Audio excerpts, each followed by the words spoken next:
Okay, second example using the quotient rule. I wrote it up here a little bit smaller because I need more room for this example.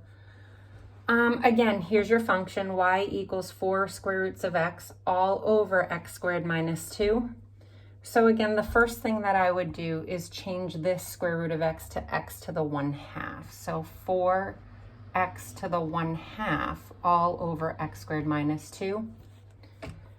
So remember, your numerator is your a value, your denominator is your b value, and you are going to plug those into the rule for your first derivative.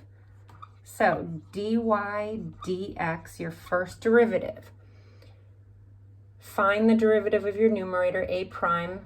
So the derivative of 4x to the 1/2 would be 2x to the negative 1/2 power. And we have to multiply that by b, x squared minus 2. Bring down your subtraction sign.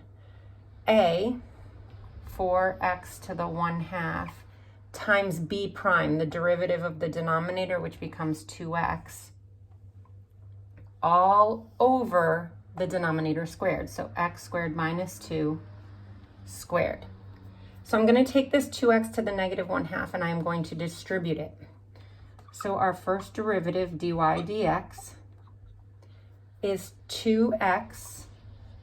And then remember, you add the exponent. So negative 1/2 plus 2 is 3/2, minus 4x to the negative 1/2 power, minus, so 4x to the 1/2 times 2x to the first is 8x to the 1/2 power.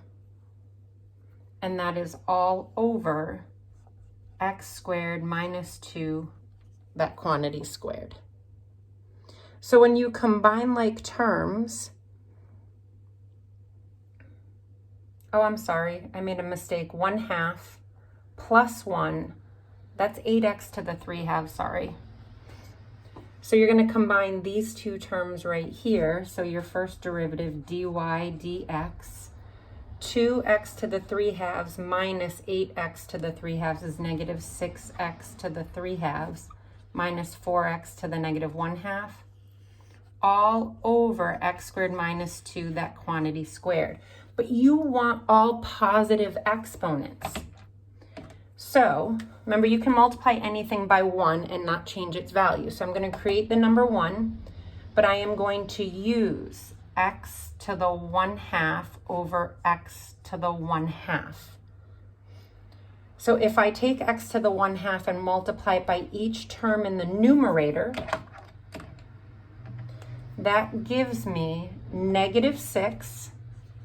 And then x to the 3/2 times x to the 1/2 would give me x to the 4/2, which is x squared, minus 4x to the negative 1/2 power times x to the 1/2. When you add these exponents, negative 1/2 plus 1/2 is 0. Anything to the 0 power is 1, and 1 times 4 is 4. There's your numerator. All over x to the 1/2 power times x squared minus 2 squared, and that's it. You're done. Oh, there's a negative there. You don't distribute here because this binomial is being squared. You don't need to FOIL and then distribute. You can leave your answer just like that. Because remember, at some point I'm going to ask you to find the equation of a line tangent to the given function. So you're going to have to plug in the x value that I give you to find the slope. So that's plenty of work right there.